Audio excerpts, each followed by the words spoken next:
Hi, everyone. Welcome to the channel, or welcome back if you are one of our TXC crew. I'm Larita. I'm your resident YouTube lawyer. I'm coming to talk to you today about a recent Supreme Court oral argument about veterans cases, right? The Supreme Court only hears about 80 oral arguments about cases. They receive about over 7,000 requests for review, but they don't review but 80 to 100 cases and hear only 80 of the oral arguments. So this is significant that one of the veterans cases has made it to the Supreme Court and that's actually being heard by the Supreme Court justices. I'm going to talk to you about what's on appeal and what this can mean for veterans such as yourself. So we're going to get into it. But as I start every video, I want you to shout out in the comment section where you served in the military. We have Space Force. We have Navy, Marines, Army, Coast Guard, and Air Force. Let me know in the comment section where you served. And if you're new here, consider subscribing to the channel where I give actionable advice to veterans like yourself to help navigate the VA claims process or appeals process. All right, so I want to know what you think about this, because the issue before the court is what is reasonable doubt, or what is the benefit of the doubt that is outlined in the Code of Federal Regulations for Veterans Affairs, where they say that if there's evidence for or against the claim should be decided in favor of the veteran, right? So if there's a tie, the veteran wins. And so I'm going to bring up the article that talks about the two veterans that have filed their claim and appeal to the Supreme Court. And there's one for service connection and there's one for an increased rating. Let me share the screen with you. And if you're watching from your phone, I find it helpful to turn your phone sideways so that you can see the print better. Let me make sure. Okay, so this is an article from USA Today, and it says Supreme Court weighs veterans' disability denials affecting untold number of vets. Norman Thornton, a veteran of the first Gulf War, thinks the government downgraded his level of disability from PTSD. Joshua Bufkin was denied post-traumatic stress disorder benefits after leaving the Air Force because doctors didn't agree whether he qualified. Both sought a review of their claims from a special veterans court, which sided against them. Now the Supreme Court is considering how the U.S. Court of Appeals for Veterans Claims should review benefit denials and how to ensure decisions are tipped in a veteran's favor when there are close calls. The issue the justice took up on Wednesday could have profound implications for untold number of veterans, lawyers for Thornton and Bufkin said in a legal filing about the disability determinations made by the Department of Veterans Affairs. All right, I'm not going to read the whole article, but I'll leave the link in the description box if you want to file the case. How the process goes: when you file a claim with the VA, whether it's for service connection or for increased rating, you file with the local regional office, and they can grant or deny. They can grant for a certain, let's say, a certain disability rating. You may disagree with it. You can appeal that particular rating or denial to the Board of Veterans Appeals. The Board of Veterans Appeals decides whether the regional office got it right. It gets a full review of the case again, right? Looking from it from a de novo review, brand new. They decide whether the RO got it right or not. And if they still deny it, then the veteran has a chance to appeal that to the U.S. Court of Appeals for Veterans Claims. That's the court that actually reviews the board's decisions. And if still you don't like the decision of the U.S. Court of Appeals for a veterans claim, you can appeal it to U.S. Court of Appeals for Federal Circuit. If you don't like that, you can go to the Supreme Court. But as I mentioned before, the Supreme Court does not hear too many cases each year. So the likelihood of your case actually making it up there is very slim.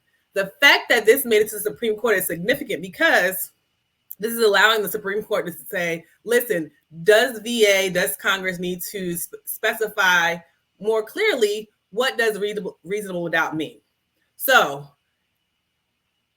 just as a background, the VA has a budget that basically funds when they issue these decisions, and they say that the veteran is entitled to some kind of monetary compensation. Obviously, every veteran that applies for benefits is not entitled to benefits, right? And there has to be some kind of standard, some kind of rubric that guides how the VA approves benefits, right? And usually for a service connection, you have to have a current disability, something in service, and the connection between the two. For increased ratings, oftentimes you have to prove whatever the criteria is for that next level above what you're currently experiencing. And you're basically being compensated for your reduced capacity, your reduced earning capacity in the workforce. Those are the criteria right now to get service connection or increased rating. Of course, there are other ancillary benefits that I won't go into detail, just as a high level. There are rules, right? And as I mentioned before, everybody's not going to get it. I'm going to share with you the Code of Federal Regulations. This is what the VA has basically used to implement the United States Code. This is VA's interpretation of what the code means and how it applies to VA. So Title 38 is all veteran stuff. And then Section 3.102 is reasonable doubt. This defines what reasonable doubt means, right? Because in the law, whenever you use legal wording, you have to specify what you mean by it. What does reasonable doubt mean? A reasonable person would agree with you, or what does it mean? So as defined by the regulation, I'm going to read it specifically, not the whole thing, because I'm going to kind of break it down for you, just so you know, because oftentimes I see people frustrated with VA about how they have interpreted what the regulations mean. And I want to let you know that there are some kind of rubric to deciding the cases, deciding the facts, and deciding how they're going to apply and weigh the facts. So it is defined and consistently applied policy of the Department of Veterans Affairs to administer the law under a broad interpretation, consistent, however, with the facts shown in every case. When, after careful consideration of all procurable and assembled data, a reasonable doubt arises regarding service origin, the degree of disability, or any other point, such doubt will be resolved in favor of the claimant.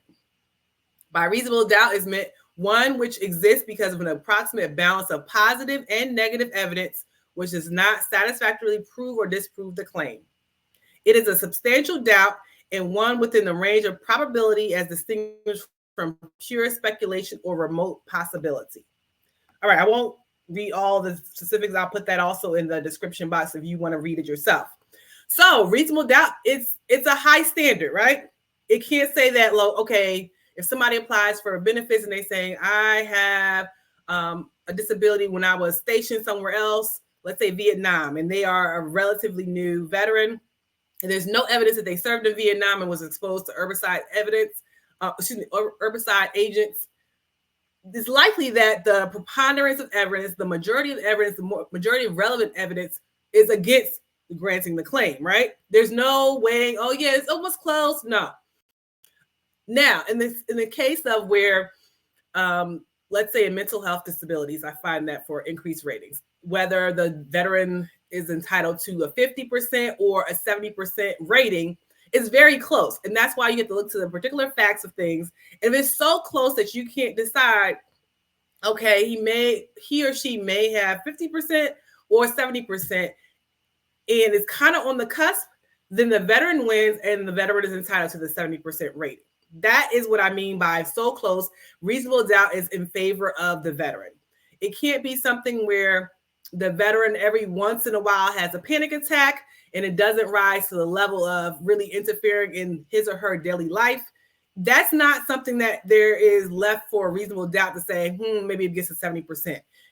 For 70% criteria, it's a significant disturbance in your occupational and daily life activities that will warrant something like that. And so I want to know what you think. What do you think about this? I know we have veterans that come on here and are frustrated that they were denied. And I tried to explain the criteria for being entitled to certain things. Even with the recent PACT Act, and if watched a video about that, the PACT Act where the people say, well, I had this disability, I served in the Persian Gulf, and I still got denied. And I asked them, well, what was the reason for the denial, right? And if you can dispute the fact that they're saying you needed these things and you don't have that information, then you're probably not going to win on appeal. But if it's kind of like, okay, let's weigh both sides and the veteran wins, you may be entitled to something if it's on the cusp. And this is what the two veterans that have been chosen to take their appeal up to the Supreme Court are arguing right now. So I want to know what you guys think about it, but I want to kind of break down what is on appeal. And Supreme Court is supposed to decide, okay, can Congress who actually makes the United States code, like who codifies law, and the veterans who, the VA who actually implements the law through the Code of Federal Regulations, could they have specified a little bit more clearly what they mean by reasonable doubt and doubt in favor of the veteran? Or is the language clear enough in that these veterans do not win on appeal? So as usual, check out our veterans playlist. We have something for everybody on there. We have other playlists that may be applicable to you, personal finance, things of that nature. Check it out. We try to do actionable content at least once a month, sometimes more frequently. So thank you for joining us today. Make sure to give it a thumbs up before you hop out, or hit the share button and share with somebody that you think it may be beneficial to. All right. Thank you, and see you in the next video.